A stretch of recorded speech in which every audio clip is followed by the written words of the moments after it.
अस्सलाम वालेकुम। आज एक नई बात आपसे करने जा रहा हूँ।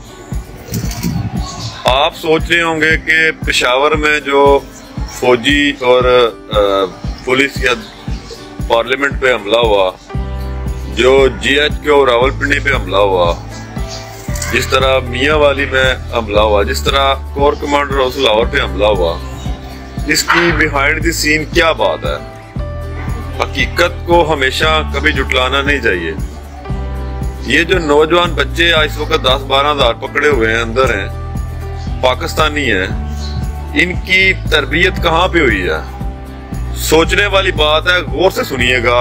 ये बच्चे DHA डिफेंस और कैंट एरियाज के रहने वाले हैं और कैंट DHA डिफेंस एरियाज में पिछले 10 से 15 साल तक जो जियो है और बहुत सारे चैनल बंद हैं और वो चैनल्स चलाए जा रहे थे जो सिर्फ PTI को प्रेजेंट करते थे, जो सिर्फ इमरान खान को प्रेजेंट करते थे, जो इमरान खान की तरबियत जो वो बोल रहा था वो उनके अंदर सराहियत कर रही थी।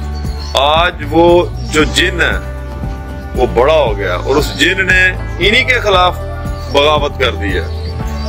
आप माहौल को मौत दे लेने दें। एक तरह की आप जब कोई कंडीशन लगा देते हैं तो वो कंडीशन खुद आपके लिए अजाब बन जाती है और ये अजाब दोनों शक्लों में है कि नौजवान बच्चे और उनके वालिदैन और इन्हीं की फैमिलीज से ताल्लुक रखने लगे कैंट DHA और डिफेंस एरिया वाले लोग जो हैं, इन्हीं के बच्चे जो है इसको जेलों में है, वो काबू से बाहर हैं। वो इस तरह एक साथ के सुसाइड अटैकर बन चुके हैं। तो खुदा के लिए ऐसे काम मत करें जिसमें कौम तकसीम हो। आपको सब लोगों को, सब अकाइयों को, सब मुसालक को अपनी आज़ादी से रहने का हक देना चाहिए। आपने किसी को परमिशन नहीं लगानी चाहिए। ये एक बुरी आदत है जिसका खमियाजा आज कौम भुगत रही है और आप भी भुगत रहे हैं।